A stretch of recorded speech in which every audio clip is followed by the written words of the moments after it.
ഏറെ സ്നേഹത്തോടെയും സന്തോഷത്തോടെയും അഭിമാനത്തോടെയാണ് മാർത്തോമ്മ കരയുടെ ഈ മുറ്റത്ത്, സ്നേഹത്തിൻ്റെ ഈ കരയുടെ മുറ്റത്ത് പരസ്പരം സ്നേഹിക്കാൻ പഠിപ്പിക്കുന്ന വലിയ സന്ദേശമുള്ള ഈ നന്മയുള്ള നാട്ടിൽ മനസ്സുകളിൽ സ്നേഹത്തിൻ്റെ, ഐക്യത്തിൻ്റെ വിളവെടുപ്പ് നടക്കുന്ന ഈ പുതിയ കാലഘട്ടത്തിൽ നിങ്ങൾക്കൊപ്പം പങ്കെടുക്കാൻ സാധിച്ചത് ഏറെ അഭിമാനത്തോടെയാണ് ഞാൻ എടുത്തു പറയട്ടെ. മനുഷ്യബന്ധങ്ങളുടെ വേരുകൾ നഷ്ടപ്പെടുന്ന പുതിയ കാലഘട്ടത്തിലാണ് ഈ വിളവെടുപ്പിൻ്റെ പ്രാധാന്യമുള്ളത്.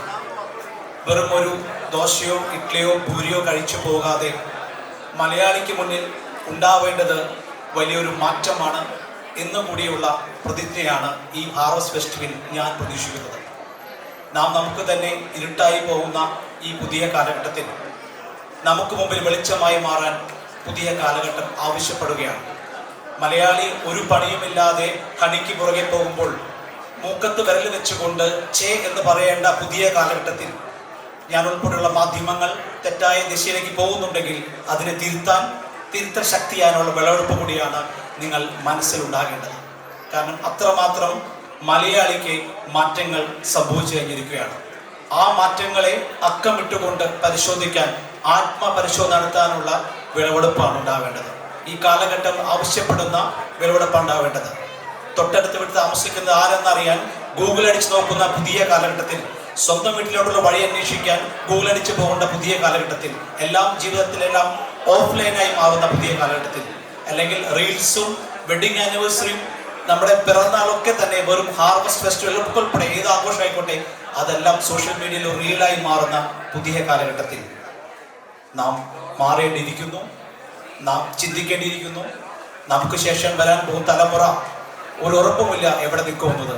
അതിനാൽ ആ മാറ്റങ്ങളെ അടിവരയിടാൻ നിങ്ങൾ തയ്യാറാവുമ്പോഴാണ് ഒരു മാധ്യമ പ്രവർത്തനയിൽ ഞാൻ നിങ്ങൾക്ക് മുമ്പിൽ പറയുന്ന കാര്യങ്ങൾ നിങ്ങൾ അത് ശ്രമിക്കുമോ എനിക്കറിയില്ല. പക്ഷേ ഞാൻ പറയുന്നത് ഹാർവസ്റ്റ് ഫെസ്റ്റിവലിൻ്റെ മറ്റു തരത്തിലാണ്. അത്രമാത്രം മലയാളിക്ക് മാറ്റങ്ങൾ സംഭവിച്ചു കഴിഞ്ഞിരിക്കുന്നു. കുങ്കുമപ്പൂ സീരിയലിന് വേണ്ടി വീട്ടിലെ പ്രാർത്ഥനാ പുസ്തകം മാറ്റിവെക്കുന്ന കാലഘട്ടം കൂടിയാണ്. ഭർത്താവ് ഗൾഫിൽ കിടന്ന് മരിച്ചാലും ഭാര്യ പറയുന്നത് സമ്പാദ്യം മാത്രം അയച്ചാൽ മതി, ഡെഡ് ബോഡി അവിടെ കിടന്നോട്ടെ, ബാക്കി അങ്ങോട്ട് അയച്ചാൽ മതി എന്ന് പറയുന്ന ഒരു പുതിയ കാലഘട്ടം വരുന്നുണ്ട്. അല്ലെങ്കിൽ മക്കളെല്ലാം നാട് വിട്ട് വിദേശത്തേക്ക് ഇപ്പോൾ കുടിയേറി പോകുമ്പോൾ കേരളത്തിൽ വൃദ്ധസദനങ്ങൾ കൂടി വരുന്നുണ്ട്. അത്തരം പരിശോധനകൾ കൂടി ഈ വിളവെടുപ്പിൽ ഉണ്ടാവണം. ഭക്ഷണത്തിനപ്പുറം, സ്നേഹത്തിനപ്പുറം, ഐക്യത്തിനപ്പുറമുള്ള ഒരു വിളവെടുപ്പാണ്. ഒരുപാട് മാറിക്കഴിഞ്ഞു മലയാളി. നമ്മൾ കാണുന്ന പോലെ ഇന്നിപ്പോൾ KFC പിസയാണ് ഏറ്റവും കൂടുതൽ വേഗത്തിൽ വീട്ടിൽ വരുന്നത്. ആംബുലൻസിനേക്കാൾ വേഗത്തിൽ പിസയും KFCയും ആമസോണും വീട്ടിൽ വരുന്ന ഈ പുതിയ കാലഘട്ടത്തിൽ മലയാളി എന്താണ് പഠിക്കുന്നത്? വിലയേറിയ വാച്ചുകളൊക്കെ സമീപിക്കുന്ന ജീവിതത്തിൽ ഒരു വിലയില്ലാണ്ടായി മാറി. വലിയ വലിയ വീടുകൾ പണിതൊടുന്നു, ഒരു വീട്ടിലും ആളുമില്ല, അച്ഛനമ്മ മാത്രമേ ഒറ്റപ്പെടുന്ന ഒരു തലമുറയാണ് നമ്മൾ സൃഷ്ടിക്കുന്നത്.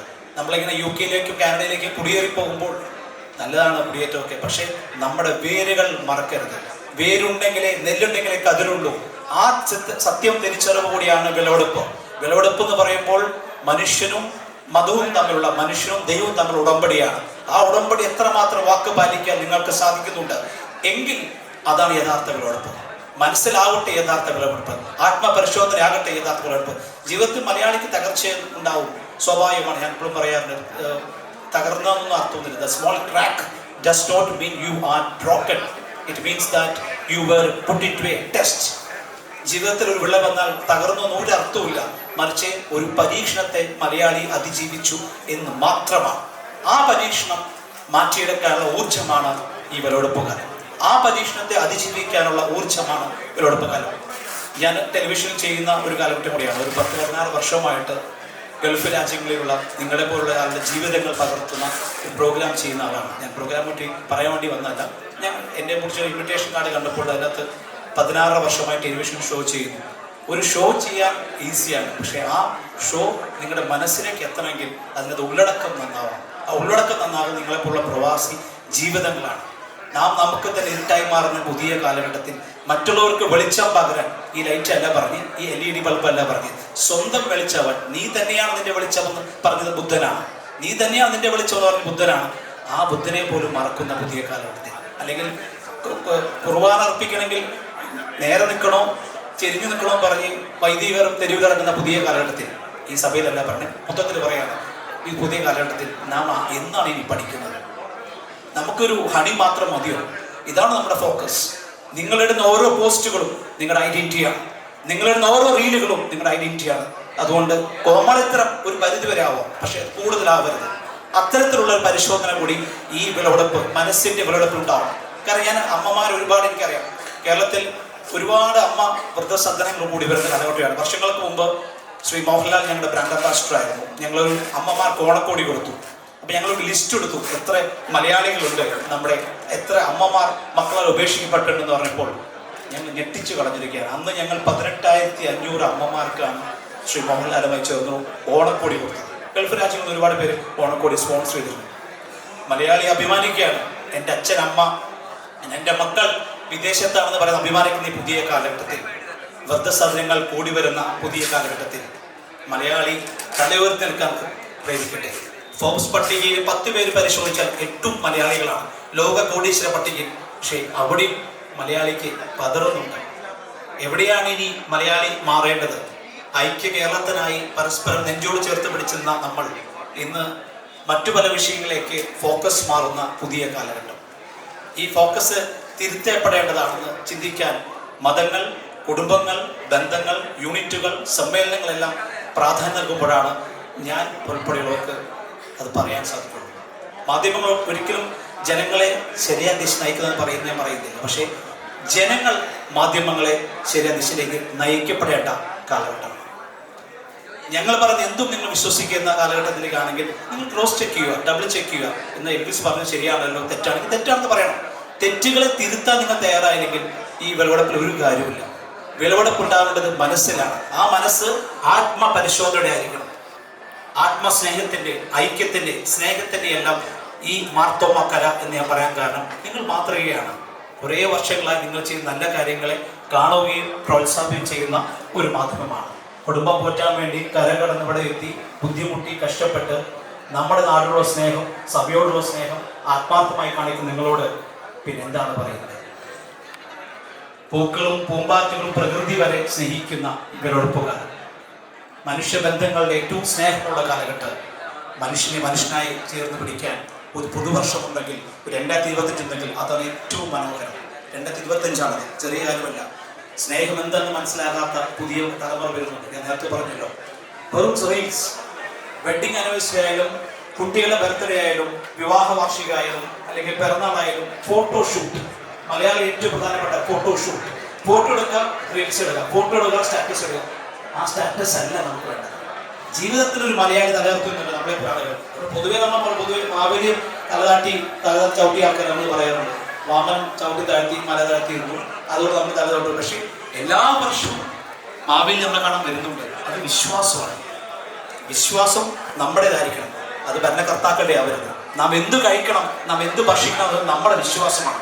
അതും വിളവെടുപ്പിന്റെ ഭാഗമാവണം. വിളവെടുക്കുമ്പോൾ ഫലപുഷ്ടി ഉണ്ടാവണം, വേരുണ്ടാവണം. വിശ്വാസം സംരക്ഷിക്കപ്പെടണം. അവിടെ സംരക്ഷിക്കപ്പെടാൻ വിശ്വാസമാണ്. പലപ്പോഴും അത് സംരക്ഷിക്കപ്പെടാറില്ല. അത് ശബരിമലയിൽ ഒതുങ്ങേണ്ട വിഷയമല്ല. വിശ്വാസം വളരെ സമദൂരമല്ല. ചെന്നിത്തലയും പറവൂരും പിണറായിയും തമ്മിൽ ദൂരം കുറയട്ടെ. രാഷ്ട്രീയം ഉണ്ടാവട്ടെ, പക്ഷെ പറവൂരും പിണറായിയും ചെന്നിത്തലയും നമ്മൾ ദൂരം കുറയണം. എങ്കിലാണ് രാഷ്ട്രീയത്തിന് അതീതമായി മലയാളി മനസ്സിലെ ദൂരം കുറയും. കേരളം വളരെ ചെറുതാണ്. ഇന്ത്യയുടെ മാപ്പ് എടുത്താൽ നമ്മൾ വളരെ താഴെയാണ്. പക്ഷെ പല കാര്യങ്ങളും വളരെ മുകളിലാണ്. പല കാര്യങ്ങളും നമ്മൾ വളരെ വളരെ മുകളിലാണ്. അതുകൊണ്ടാണ് മലയാളത്തെ നമ്മൾ ഇന്ന് അഭിമാനത്തോട് ചേർത്ത് പ്രതിനിധി. ഒരുപാട് പ്രമുഖർ മരിച്ചു പോകുന്നു ഈ അടുത്ത കാലത്തിൽ. പക്ഷെ പകരം വയ്ക്കാൻ നിങ്ങൾക്ക് കഴിയട്ടെ. പകരം വയ്ക്കാൻ നിങ്ങൾക്ക് കഴിയട്ടെ. പാട്ടുപാടികൊണ്ടും ജയചന്ദ്രൻ പകരമായി മാറട്ടെ. ഗാനചന്ദ്രന്മാർ പിറക്കട്ടെ. എഴുത്തുകാർക്കുണ്ടാവട്ടെ. ഭാഷയും സംസ്കാരവും അവാർഡുമെല്ലാം അവാർഡിന് വേണ്ടി മാത്രം എഴുതുന്ന പുതിയ കാലഘട്ടത്തിൽ, അല്ലെങ്കിൽ നമുക്ക് തന്നെ പറയാൻ മടിക്കുന്ന പുതിയ കാലഘട്ടത്തിൽ, ഇവിടെ നേരത്തെ അച്ഛൻ പറഞ്ഞ പോലെ ഇത് ഐക്യത്തിന്റെ, സ്നേഹത്തിന്റെ, ഷെയറിങ്ങിന്റെ ഉത്സവമായി മാറട്ടെ. കാരണം മനുഷ്യനെ ഇനി പറയാൻ അത് മാത്രമേ ബാക്കിയുള്ളൂ. കേരള പിറവിയൊക്കെ കഴിഞ്ഞുപോയി. നമ്മളെല്ലാം സ്നേഹം കൊണ്ട് പറഞ്ഞു എന്താണ് കേരളത്തിൻ്റെ സ്നേഹവും, എന്താണ് മലയാളികളുടെ സ്നേഹമൊക്കെ. പക്ഷെ ഇതൊക്കെ പറച്ചില് മാത്രമേ ഉള്ളൂ. നവകേരളത്തിലേക്ക് അവിടെ മതിൽ കെട്ടി, മതിൽ പൊടിഞ്ഞു പോലെ എത്ര ദിവസങ്ങളായി, ആഴ്ച. രാഷ്ട്രീയം പറയുന്നതല്ലാട്ടോ, ഒരു കാര്യമില്ല. കോവിഡ് കാലത്ത് ചേർത്ത് പിടിച്ചു നമ്മൾ സ്നേഹത്തിന്റെ പേര്. ശബരിമല വന്നപ്പോൾ നമ്മൾ മറന്നുപോയില്ലേ ആ സ്നേഹമൊക്കെ? എവിടെ പോയി മലയാളിയുടെ ഐക്യവും സ്നേഹമൊക്കെ? 2018 പ്രളയം വന്നപ്പോൾ എന്തൊരു സ്നേഹമായിരുന്നു മലയാളിക്ക്. ഞാൻ ഉൾപ്പെടെ ആളുകൾ ഫീച്ചർ ചെയ്തു, കണ്ടുപിടിക്കൂ മലയാളിയുടെ സ്നേഹം. അടുത്തൊരു വർഗീയ വിഷയം വന്നപ്പോൾ ആ സ്നേഹം പോയി. എന്നാണ് ഇനി മലയാളി പഠിക്കുന്നത്? എവിടെയാണ് ഇനി മലയാളിക്ക് മാറ്റം വരേണ്ടത്? ആ ആത്മപരിശോധന ഞാൻ നേരിട്ട് ആവർത്തിക്കുകയാണ്. ആ ഉണ്ടാവേണ്ടത് ഇങ്ങനെ തന്നെയാണ്. അല്ലെങ്കിൽ ഇത് വെറും ഒരു ആഘോഷം മാത്രമായി മാറും. നിങ്ങൾ ലേലം വിളിക്കേണ്ടത് ഹൃദയത്തിൽ നിന്നാണ്.